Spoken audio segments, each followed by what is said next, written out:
67 ayat yang kedua, Allah berfirman, a'udzubillahi minasyaitonir rajim, alladzi khalaqal mauta wal hayata liyabluwakum ayyukum ahsanu amala wa huwal azizul ghafur. Dialah Allah yang telah menciptakan mati dan hidup, yang tujuannya itu tidak lain liyabluwakum, untuk menguji kalian, ayyukum ahsanu amala, mana amal yang terbaik. Jadi ayat ini menandaskan yang pertama bahwa memang mengapa kok maut didahulukan, karena memang kematian itu sungguh ujian yang berat. Namun demikian, di penghujung ayat itu Allah menyatakan liyabluwakum ayyukum ahsanu amala, dengan tujuan agar orang ketika diberikan ujian kematian, bagi orang yang ditinggalkan sanak famili, kerabat, teman, handetolan, apakah ini akan menjadikan kita menjadi lebih baik atau tidak, atau sebaliknya. Makanya Rasulullah pernah menyampaikan pesan kepada para sahabat, bil imtihani yukramul mar'u au yuhan. Dengan ujian ini, kematian yang besar ini, kata Rasul, apakah kalian ingin menjadi orang yang mulia atau menjadi orang yang hina? Ini penjelasan Rasul betapa memang, ya tentu ujiannya berat, tentu akan menjadikan orang itu hebat. Ujian itu tinggi akan menyebabkan manusia itu juga tinggi, menjadi mulia dan bahagia kelak. Dan Allah berpesan berkali-kali dalam Al-Quran, bahkan sampai 3 kali dengan kalimat yang sama. Kalimat pertama dalam Quran surah Ali Imran surah 3 ayat yang ke-185. Kullu nafsin dha'iqatul maut wa innama tuwaffawna ujurakum yaumal qiyamah faman zuhziha 'anil nari wa udkhilal jannata faqad faz wa mal hayatud dunya illa mata'ul ghurur. Kullu nafsin dha'iqatul maut, saya ambil awalnya saja. Setiap yang memiliki nafs, setiap yang memiliki diri, jiwa, akan merasakan yang namanya mati. Ayat kedua di dalam surah Al-Anbiya surah 21 ayat 35 dengan awal yang sama. Kullu nafsin dha'iqatul maut wa nabluukum bisyarri wal khairi fitnah wa ilaina turja'un. Kalimatnya sama, kullu nafsin dha'iqatul maut. Setiap yang memiliki nafs diri akan juga merasakan namanya mati. Dan ayat yang ketiga dalam Quran surah 29 surah Al-Ankabut ayat 57 dengan kalimat yang sama, kullu nafsin dha'iqatul maut thumma ilaina turja'un. Setiap yang memiliki jiwa, nafs, itu akan merasakan kematian. Namun seringkali manusia itu lupa. Seringkali manusia itu lalai terhadap yang namanya kematian ini. Nah, oleh sebab itu mari melalui ayat-ayat Allah yang baru saja Allah tunjukkan dengan ayat kauniyah. Kalau ayat kauniyahnya tadi, ayat-ayat yang tadi, seringkali manusia itu lupa. Dan Rasul pernah berpesan kepada Bilal bin Rabah, sungguh wahai Bilal, celaka, celaka, celaka bagi siapa saja yang mendengar, melihat, menyaksikan ayat-ayat Allah tetapi tidak mampu mengambil pelajaran darinya. Karena Rasulullah waktu itu baru menerima ayat melalui malaikat Jibril dari Allah di dalam Quran surah Ali Imran ayat 190.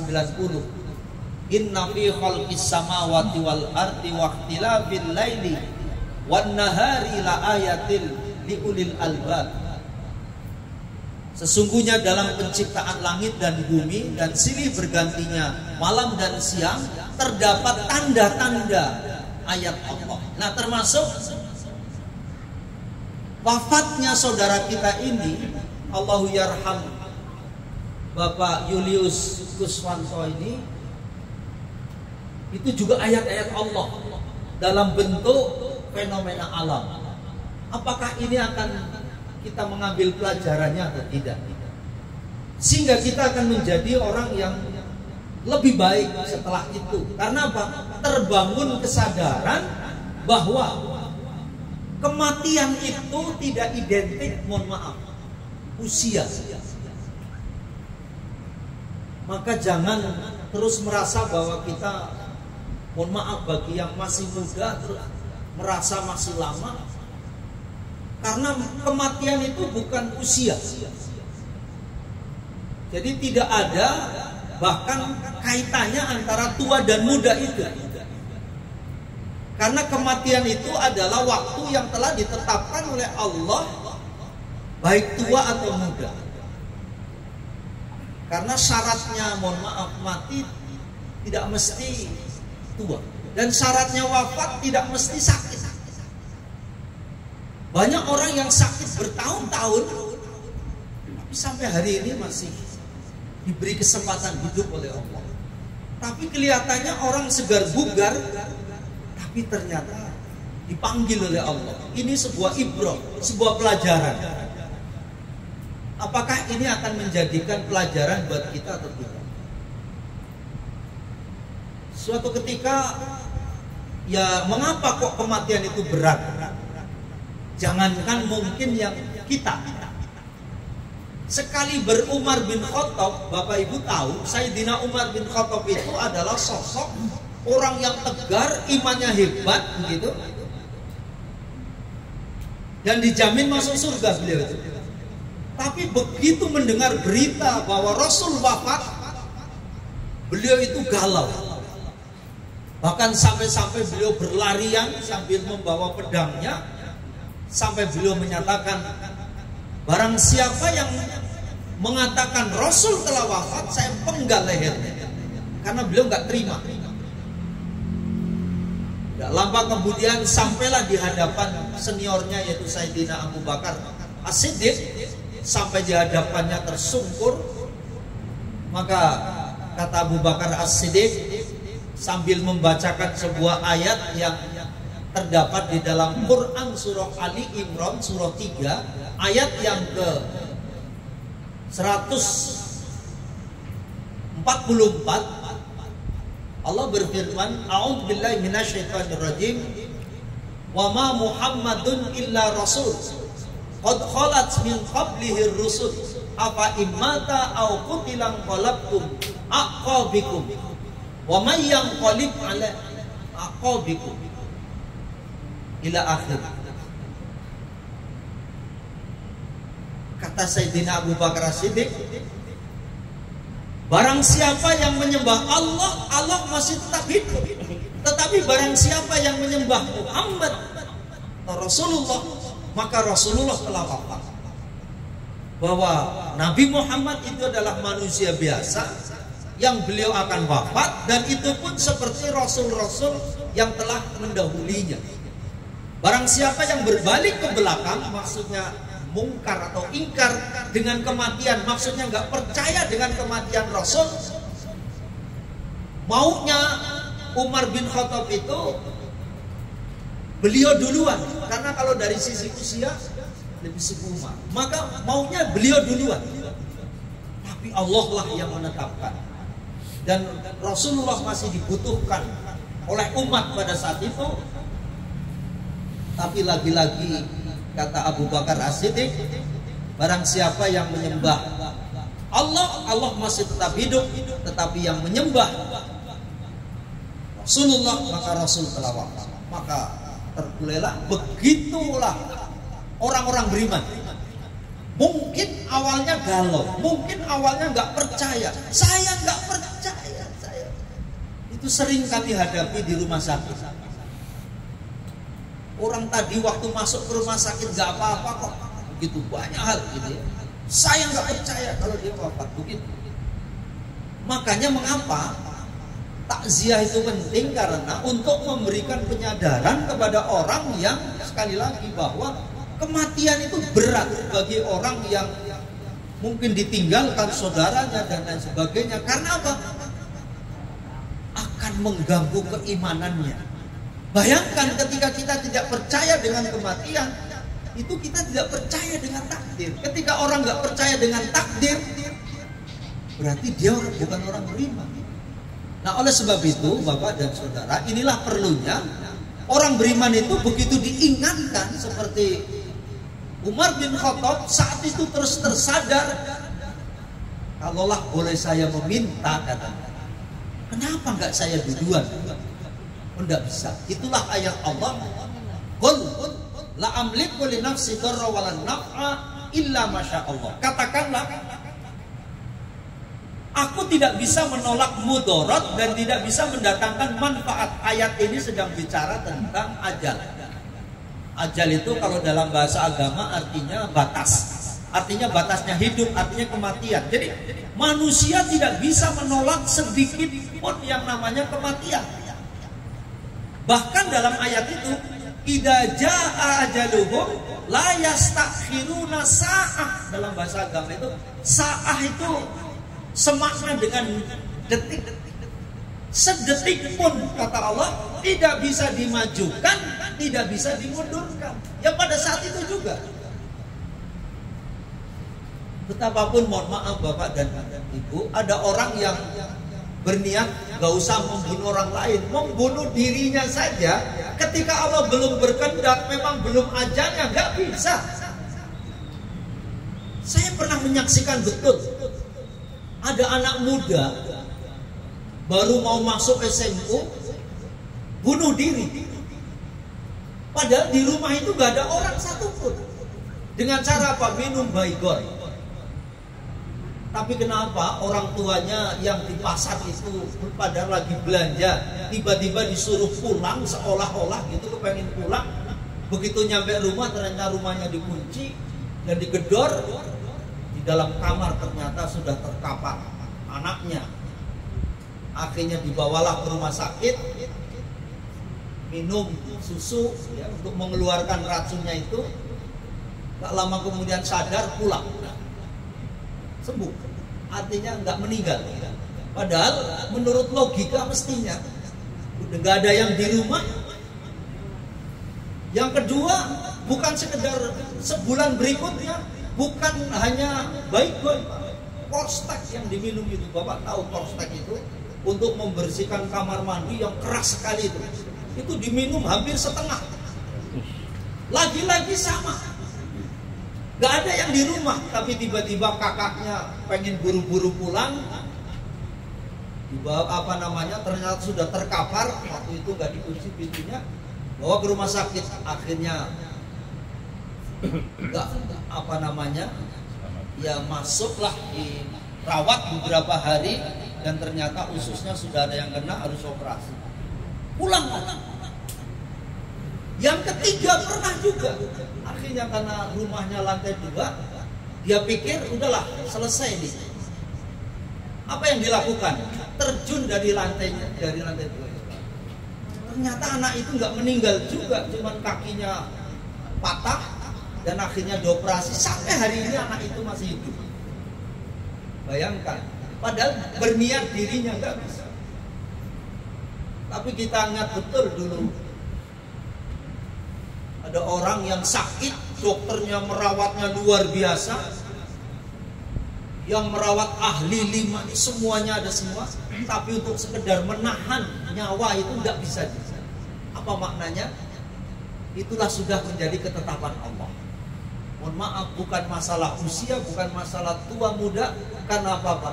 Ajal itu memang sudah waktunya pada saat. Bahkan Allah Subhanahu wa taala berfirman di dalam Quran surah Al-Hadid Ayat ini diletakkan di surah Al-Hadid agar manusia itu, Al-Hadid itu artinya besi, agar manusia itu memiliki kekokohan seperti besi. Di dalam ayat itu Allah berfirman, surah 57 ayat yang ke-22 dan 23. Allah berfirman, ma asaba min musibatin fil ardi wala fi anfusikum illa min kitabi an nabra'aha inna dzalika 'alallahi yasira. Itu Allah berfirman.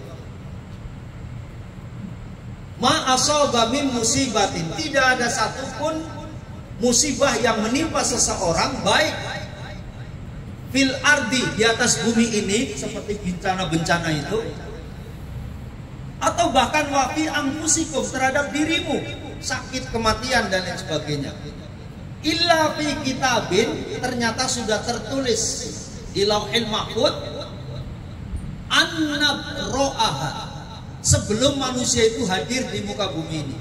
Bahkan nanti dalam sebuah hadis, kapan Allah nulisnya itu 50.000 tahun sebelum manusia itu lahir.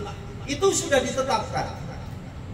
Termasuk saya duduk di sini sebelahnya Pak Agus hari ini, itu dulu sudah tertulis oleh Allah tuh, bahwa hari ini saya akan duduk di sini. Harusnya malam ini saya terjadwal di Bekasi, tapi tiba-tiba dibatalkan dan Bu Yuli ngebel WA saya jadi bisa. Karena apa? Memang Allah sudah nyuruh saya duduk di sini. Itu udah ketetapan Allah. Jadi sebelum kita lahir sudah ditulis. Ibu mau ngapain, mau berjalan kemana, mau duduk di sana, temannya itu sudah tertulis dulu di Lauhil Mahfuz. Termasuk kematian saudara kita Pak Julius ini juga sudah tertulis. Caranya bagaimana wafatnya, perjalanannya seperti apa, itu skenarionya sudah ditulis oleh Allah. Buat orang beriman, itulah kematian.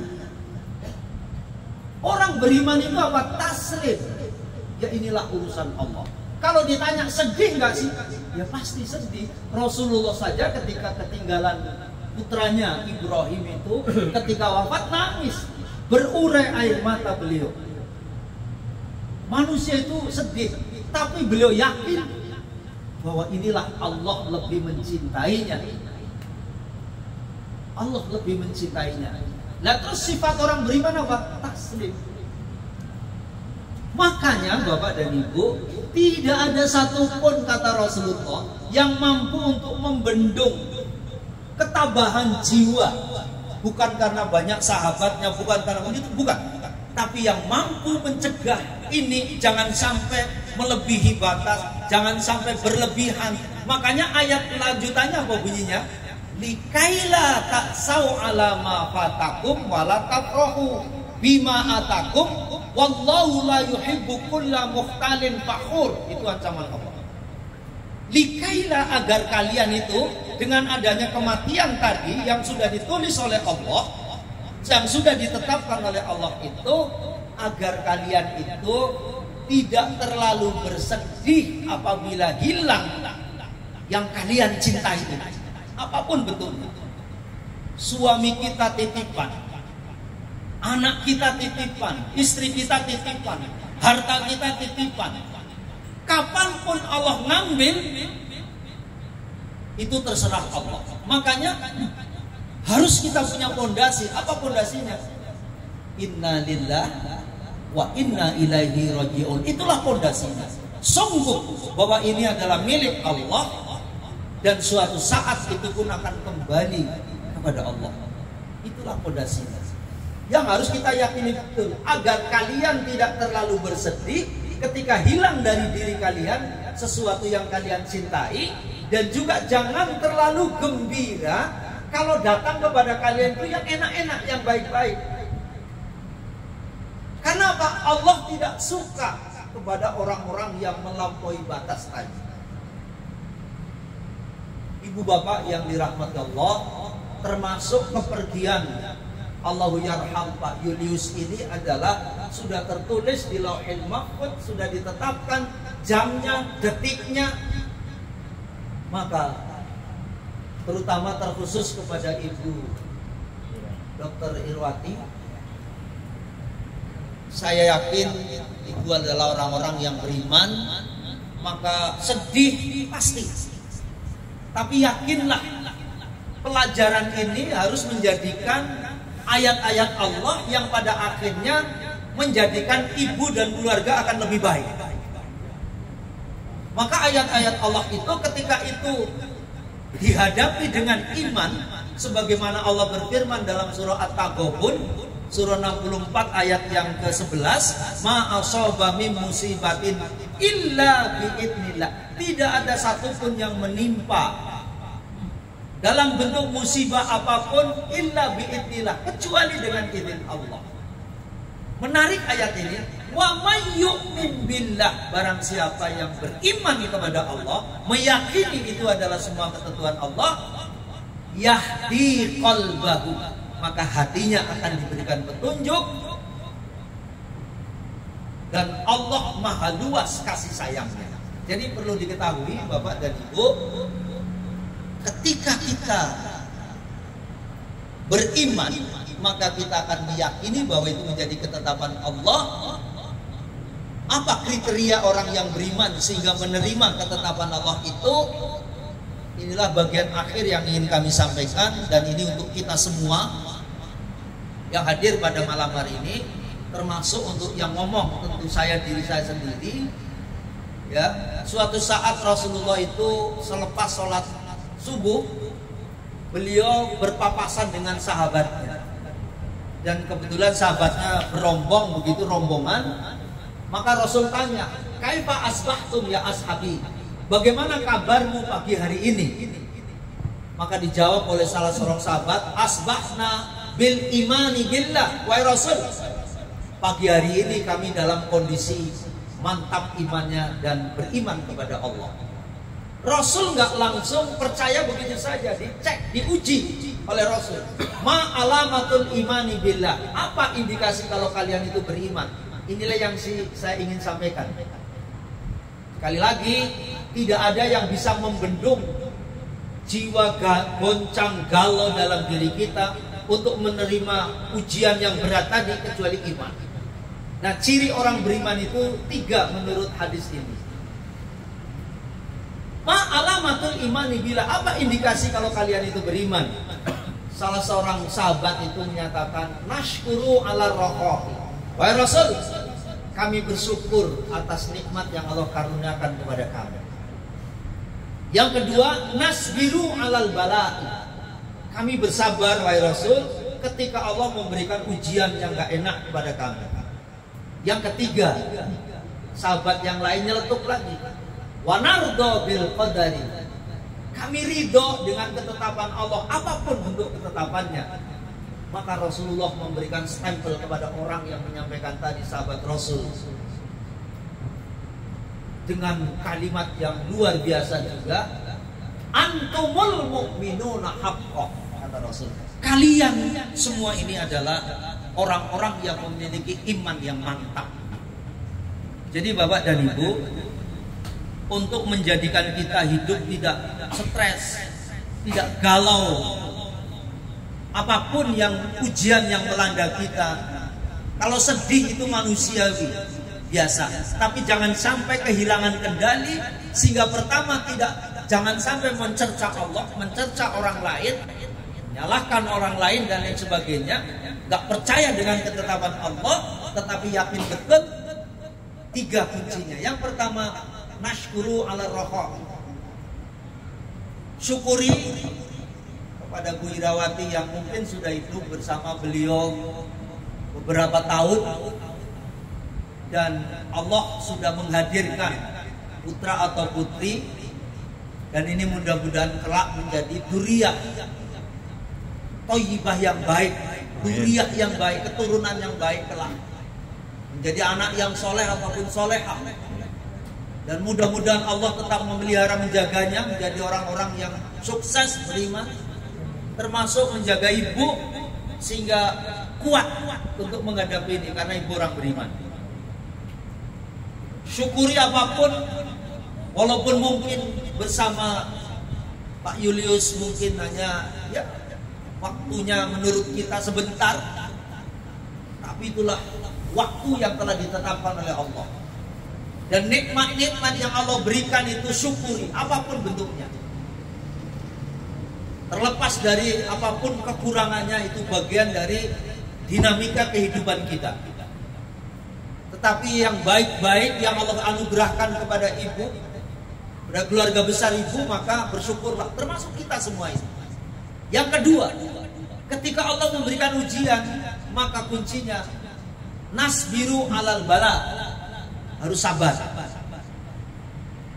Sabar itu tadi kuncinya, mengucapkan inna lillah wa inna ilaihi raji'un.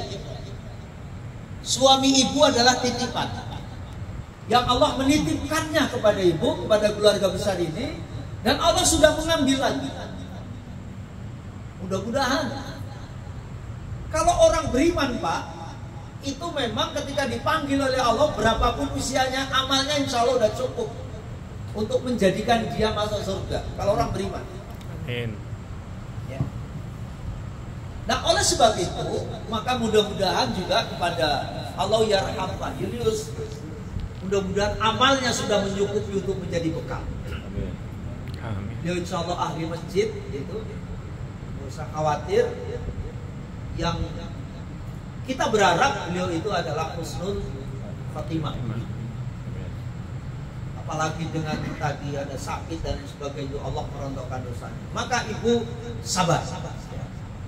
Sabar kunci utamanya adalah innalillah, bahwa Pak Julius adalah milik Allah yang sesungguhnya, ibu dititipi, Allah mau ngambil, kapan pun mengambil.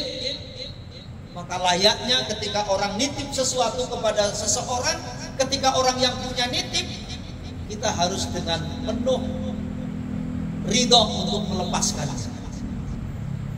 Dan yang kedua, yakin bahwa kembalinya juga akan kepada Allah Subhanahu wa taala. Dan yang ketiga, yang terakhir adalah wanardo bil qadari. Inilah ketetapan Allah. Kok sekarang yang diambilnya itu bahasa-bahasa ya wajar ya. Kenapa kok begitu cepat? Kok kenapa ngambilnya waktu-waktu yang seharusnya masih perlu pendampingan? Insya Allah Allah akan memberikan yang terbaik. Makanya mengapa di dalam berbagai suatu saat setelah Ummu Salamah ditinggal oleh suaminya namanya Abu Salamah, sama galau hidupnya. Wahai Rasul, sampai ngadu kepada Rasul, kami seolah-olah nggak kuat menghadapi hidup ini setelah ditinggalkan oleh Abu Salamah. Tapi saya menyaksikan, melihat engkau hidup begitu tenang. Apa sebetulnya? Rasul jujur menyampaikan, kalaulah saya bukan karena Allah, saya juga nggak kuat. Tapi karena Allah memberi kekuatan kepada saya, maka mintalah kepada Allah. Maka Rasulullah mengajarkan satu doa kepada Ummu Salamah agar dia tabah dan kuat. Salah satu doanya adalah ya muqallibal qulub tsabbit qalbi ala dinika. Itulah asbabul wurud turunnya doa itu, karena melihat Ummu Salamah dalam kegalauan. Begitu Ummu Salamah menyampaikan doa itu, ya muqallibal qulub, wahai yang membolak-balikan hati, itu maksudnya Allah. Tsabbit qalbi, kuatkan hatiku, ala dinik. Makanya tidak ada lagi yang bisa memberikan kekuatan kecuali keimanan, maksudnya dalam kita beragama. Yakin bahwa semua ini adalah merupakan skenario Allah. Ini sudah menjadi qada Allah, ketetapan Allah, terima. Selepas itu Allah akan memberikan yang terbaik buat siapapun. Dan mudah-mudahan kepada Ibu Dawati juga demikian. Itulah doa yang diberikan oleh Rasulullah kepada Ummu Salamah. Dan termasuk Bapak dan Saudara, ketika kita memiliki kegalauan dalam hidup, kecemasan yang begitu luar biasa, marilah kita senantiasa berdoa. Salah satu doa itu adalah ya muqallibal qulub tsabbit qalbi ala dinika. Insyaallah itu akan membuat hati kita menjadi tenang, yakin, dan Allah akan memberikan kebaikan kepada orang lain. Mudah-mudahan keluarga besar ini juga diberikan ketabahan dan kesabaran, dan insya Allah moga-moga saudara kita Allah yarham Pak Julius dilapangkan kuburnya, Amin. diangkat derajatnya, Amin. dan diampuni segala dosa-dosanya, dan Amin. dipanggil oleh Allah sebagaimana di dalam Quran, ya ayyatuhan nafsul mutmainnah irji'i ila rabbiki radiyatan mardiyah fadkhuli fi ibadi fadkhuli jannah.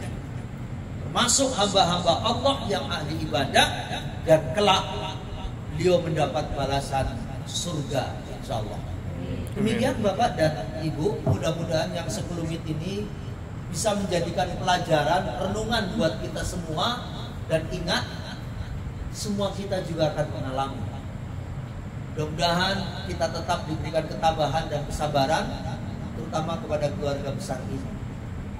Saya akhiri langsung doa ya. Oh, baik Bapak dan Ibu, untuk mengakhiri acara pada malam hari ini, mari kita sejenak menengadahkan kedua tangan kita, menundukkan pandangan kita untuk memohon kepada Allah agar Allah memberikan ketabahan kepada keluarga besar Ibu Irwati dan beserta putra putrinya, keluarga besarnya, dan semoga Allah mengampuni dosa-dosa.